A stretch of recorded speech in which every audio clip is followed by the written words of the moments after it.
اگر بلاکس کی بات کیجیے آپ کس طرح دیکھتے ہیں ابھی اس میں یہاں پہ پاکستان، ایران اور ٹرکی کا ایک بلاک، اس کو بھی دیکھتے ہیں یو ایس ایک سائٹ پہ ایسولیشن کی طرف ان کو لے کے جا رہے ہیں، بقایا جو میجر پاورز ہیں رشیا اور چائنا کی اگر بات کریں کہ وہ چائنا کی ایکسپینشن کو روک رہے ہیں، ساری جو پالیٹکس ہیں اس میں ایران کا کردار آپ کس طرح دیکھ رہے ہیں؟ ایران کا اس میں بہت امپورٹنٹ جو ہے وہ رول ہے. ہم ایران کے رول کو بالکل اگنور نہیں کر سکتے بیکاز ایران نو ڈاؤٹ اس کے پاس نیوکلیر ٹیکنالوجی ہے اور دوسرا ایران کے پاس جو نیچرل ریسورسز ہیں وہ بھی بہت زیادہ ہیں. سو تیسرا اسلام جو ہے اگر ہم مسلم دنیا کو سمجھنے کی کوشش کریں تو ہم ایران کے بغیر نہیں سمجھ سکتے. جدھر ایک طرف سعودی عربیہ ہے، دوسری طرف ٹرکی ہے، ملیشیا ہے، پاکستان بھی ہے، تو ایران کے علاوہ بھی ہم اس مسلم دنیا کو نہیں سمجھ سکتے ان کی پالیٹکس. ٹھیک طاہر ملک صاحب، عتیق صاحب نے بات کی کہ ہم اگر مسلم دنیا کو اکٹھا کرنا چاہے تو ایران کے بغیر پاسبل نہیں ہے، وہ ایک اہم ممبر ہے اس کا. ساتھ ہی ساتھ ایران میں جس قدر ریسورسز پائی جاتی ہیں، چاہے وہ یورینیم کی بات کریں، آئل اینڈ گیس کی بات کریں، باقی چیز کی بات کریں، وہ بھی خاصی ایک اہم مقدار میں.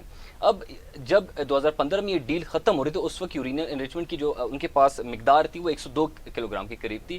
اب اس کے بعد جب ان پہ لمیٹیشن اور باقی سینکشن وغیرہ اور جو ایگریمنٹ کے تحت وہ پابند تھے اس کے ختم ہونے کے بعد وہ کافی حد تک بڑھ چکی ہیں. دوبارہ ایگریمنٹ ہوگا، ایران کا کیا پوائنٹ آف ویو ہوگا؟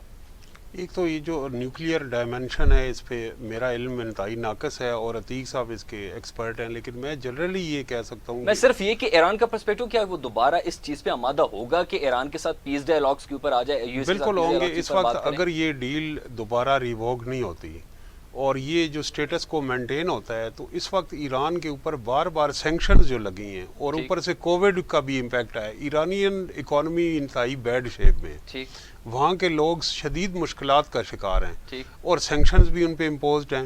تو وہ سروائیو اب یہ 3-4 دہائیاں ہو گئی ہیں، ڈیکیڈز ہو گئی ہیں کہ جب امریکہ اور ایران کے درمیان جو ڈپلومیٹک ریلیشن شپ ہیں منقطع ہوئے ہیں اور وہ مسلسل پہلے عراق ایران جنگ کا سامنا انہیں کرنا پڑا، پھر سینکشنز کا کرنا پڑا.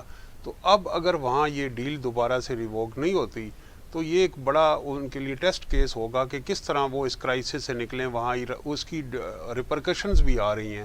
ہم تو یہ کہتے ہیں کہ ایران ڈٹ کے کھڑا ہے، لیکن ایران کی جو میں غربت بڑھ رہی ہے، ایران کی اکانومی شرنک کر رہی ہے اور لوگ جو وہاں کی جو رجیم ہے ریلیجس آرتھوڈاکسی پہ بیس کر کے اس کی کنزرویٹزم سے بھی تنگ ہیں. تو اس لیے ایران کے لیے بھی ٹیسٹ کیس ہے. دوسرا اس کا پہلو یہ ہے کہ یہ سارا ریجنل کمپٹیشن ہے، اس کے اندر نہ سیکٹیرینزم ہے نہ ریلیجس ایلیمنٹ ہے، کیونکہ ریلیجس ایلیمنٹ ہوتا تو پھر اسرائیل اور عرب ملکوں کے آپس میں تعلق، جس طرح عتیق صاحب نے بتایا کہ انٹرسٹ بیس ہیں. تو اس میں 3 بڑے دھڑے ہمیں مڈل ایسٹ میں نظر آ رہے ہیں، ٹرکی، ایران اور سعودی عربیہ، اور تینوں ریجنل ڈومیننس کے لیے ایک دوسرے سے کمپیٹ کر رہے ہیں اور انہوں نے بلاک بھی بنائے ہوئے ہیں.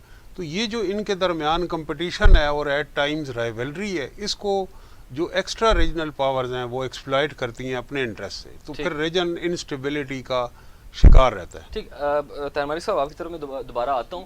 ویورز آپ لوگ ایک چیز میں ریمائنڈ کرانا چاہوں گا، پچھلے سال جب ٹرمپ ایڈمنسٹریشن نے دوبارہ وہاں پہ ایران میں کوئی ڈیولپمنٹ کرنی چاہی تو وہاں پہ کچھ بیچ میں ان کے کلیشز آ گئے اور ایران کا وہ ایگریسو موڈ ہم نے دیکھا جو انہوں نے وہاں پہ ان کے ایئر بیسز پہ اٹیکس کیے، اور ایک کافی ہمیں لگا کہ اب یو ایس جو ہے دوبارہ ایران پہ اٹیک کرے گا، لیکن وہ نہیں کر پائے کچھ چیزوں کو لے کے. یہ ایگریسو موڈ کے ساتھ ابھی چونکہ جو بائیڈن ایڈمنسٹریشن آ گئی ہے، طاہر ملک صاحب اس پچھلا والا موڈ جو تھا ان کا وہ ایک الگ تھا، لیکن اس جنرل قاسم سلیمانی کی ڈیتھ کے بعد ایران ایک الگ پوزیشن پہ آ گیا. اس پوزیشن کو لے کے بات ہو پائے گی؟ دیکھیں ایران کی جو گورنمنٹ ہے وہ بھی بہت کیونکہ وہاں میڈیا سینسرشپ ہے، ریسٹرکشنز ہیں. نمبر 1 قاسم سلمانی کا وہاں مارے جانا، اس کے بعد جو انہوں نے وہاں ایک ٹیکٹیکل ان سے مسٹیک ہوئی کہ ایک پیسنجر پلین کو انہوں نے ہٹ کر لی. یہ بھی ان کا ایک بہت بڑا ایک فیلئر تھا. اسٹیٹ کے جو ادارے ہیں ریاست کے، انہوں نے اتنا بڑا ٹارگٹ اور کولیٹرل ڈیمیجز میں اتنے لوگ وہاں مارے گئے. اور تیسرا بھی ان کے جو ٹاپ نیوکلیئر سائنٹسٹ ہیں ان کا ایک فیلئر تھا ایرانی سیکیورٹی ایجنسیز کا کہ وہ ایک ہٹ لسٹ پہ تو تھے اور عرصے سے تھے، انہیں وہ پروٹیکٹ نہیں کر سکے. تو جو رجیم ہے جیسے میں نے کہا کہ وہ اندر سے بھی انڈر پریشر ہے اور اس کی پرفارمنس بھی عام آدمی کوسچن کر رہا ہے اور سینکشنز کا بھی شکار ہو رہا ہے. ٹھیک ہمارے عام ویورز کو شاید یہ نہیں پتا ہوگا کہ نیوکلیئر پاور اگر کوئی ملک گین کر لیتا ہے تو اس سے اس کے سراؤنڈنگ میں جو کنٹریز ایگزسٹ کرتے ہیں ان کے لیے کیا خطرہ ہوتا ہے. عتیق صاحب، ہم اس پہ بڑی بحث ہوتی ہے کہ اگر for example Iran نیوکل power gain کر لیتا ہے کسی بھی حالت میں ایٹ اینی کاسٹ، جو یہ بات اکثر کرتا رہتا ہے، مڈل ایسٹ میں اس کیا چینجز آئیں گی؟ سعودی عربیہ، اسرائیل کے پاس آلریڈی ہے، کلیم نہیں کرا، وہ ایک الگ سائڈ پہ رکھتے ہیں، لیکن باقی مڈل ایسٹ جو سر نے بھی جس طرح بات کی طاہر ملک صاحب نے کہ ریجنل ٹائگرز بننا چاہتے ہیں، سعودی عربیہ، ٹرکی، ایران وغیرہ، کیسے ہو گیا سب کچھ؟ میرا خیال ہے کہ اس کو اگر آپ تھوڑی سی امریکہ کی ہسٹری اٹھا کے دیکھیں تو اوباما دور میں یا اس سے پہلے بھی امریکن جو اسٹیٹ آفیشلز ہیں یا جو رسپانسیبل ان کے جو پولیٹیشنز ہیں ڈفرینٹ بش ایڈمنسٹریشن میں بھی تھے، اوباما میں بھی تھے، ٹرمپ میں بھی تھے، جن کا یہ کہنا تھا بڑا اوپنلی انہوں نے کہا، اگر ہمارے جو یہ ویورز ہیں یہ بھی اگر گوگل کر لیں تو ان کو کافی زیادہ اسٹیٹمنٹس مل جائیں گی جس سے وہ ڈائریکٹلی کہتے تھے یو اے ای کو اور سعودی عربیہ کو کہ اگر ایران نیوکلیر ویپنز بنائے گا یا ڈکلیئر کرے گا، جو کہ ابھی ہمیں نظر نہیں آتا کیونکہ ایران این پی ٹی کا ممبر ہے، اس کا نیوکلیر پروگرام پیسفل پرپز کے لیے ہے، لیکن ہسٹری میں کیا فیوچر میں کیا ہوگا ہم کچھ کہہ نہیں سکتے۔ تو اس میں جو ہے ان کی بڑی انٹینشن تھی اپنے الائز کی طرف کہ اگر ایران کوئی ایسا سٹیپ لے گا تو پھر U S is there to support them in response to Iran, تو ان کی بڑی اسٹیٹمنٹ ہے۔ تو اس میں جو ہے وہ ڈیفینیٹلی انٹینسیفائی ہوگی، ان میں جو سیاست ہے مسلم ملکوں کی، لیکن اس سیاست کے انٹینسیفائی ہونے کا لنک جو ہے وہ ایکسٹرنل پاور سے جڑا ہوا ہے۔ ایکسٹرنل پاور سے جڑا ہے۔ آپ کے کہنے کا مقصد یہ ہے کہ اگر ایسا کچھ ہو جاتا ہے تو سعودی عربیہ کو نیوکل پاور گین کرنے کے لیے یو ایس سی سپورٹ کرے گی؟ مے بی کوئی اور بھی ہو، لیکن یو ایس کی اسٹیٹمنٹس ہیں، یو ایس کی اسٹیٹمنٹ ہے، جی بالکل۔ تو اس کو کاؤنٹر کرنے کے لیے مڈل ایسٹ میں ہی ان کو کاؤنٹر ایک ایسے ایک ملک کو اجاگر کیا جائے گا۔ یو ایس کے ایگریمنٹس ہیں اپنے الائز کے ساتھ ان کو سول نیوکلیر ٹیکنالوجی دینے کے لیے، لیکن بعد میں وہ سول نیوکلیر ٹیکنالوجی کس ڈائریکشن میں جاتی ہے یہ تو ابھی کہنا نامناسب ہوگا۔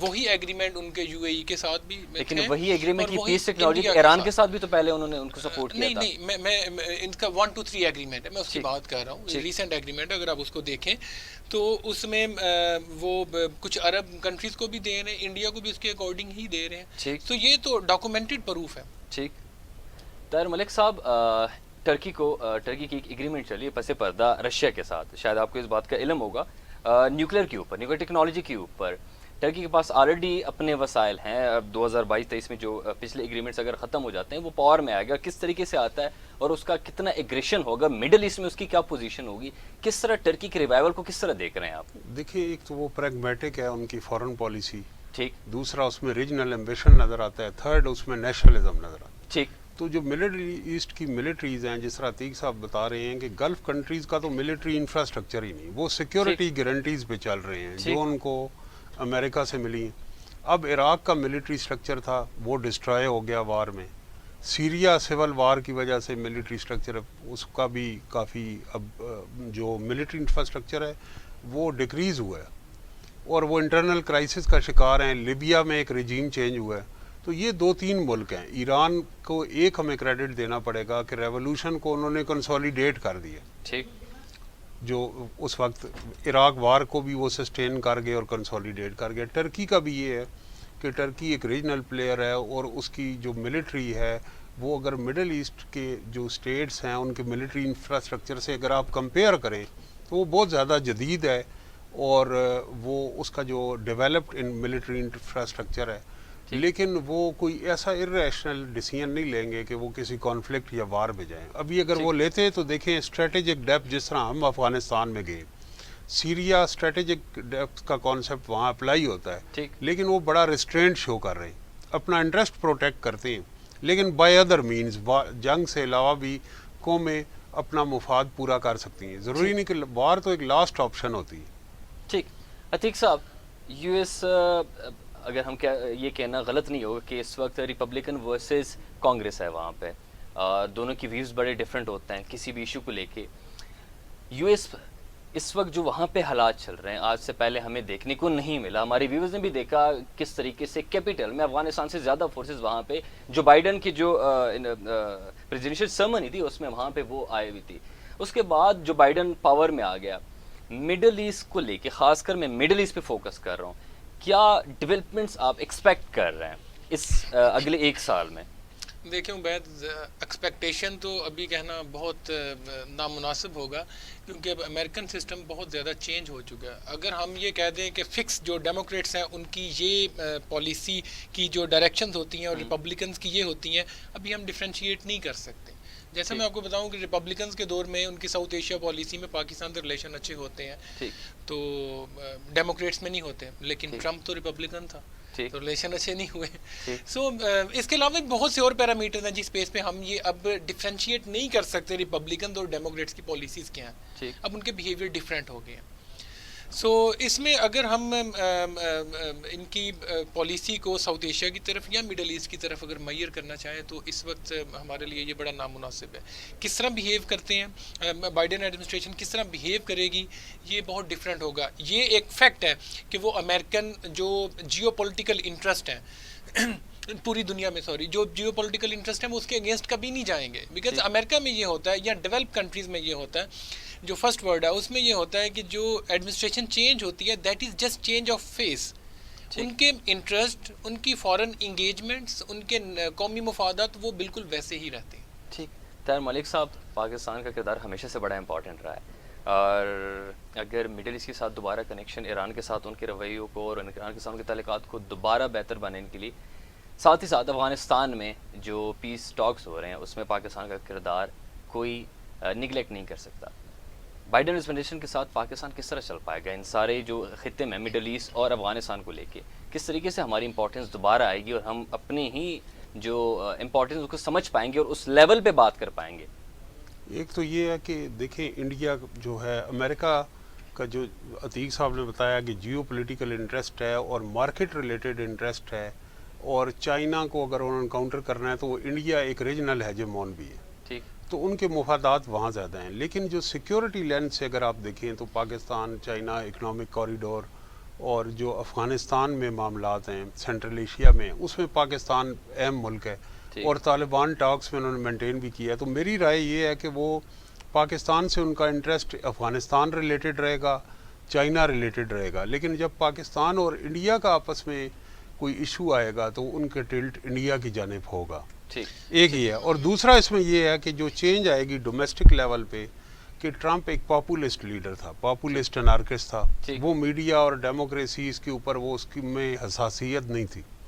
اب اگر پاکستان میں یا انڈیا میں کوئی انسانی حقوق کی خلاف ورزی ہوگی، کوئی میڈیا پہ قدغن ہوگی، کوئی جمہوریت خطرے میں ہوگی، تو یو ایس اسٹیٹ ڈپارٹمنٹ کا فوری بیان آیا کرے.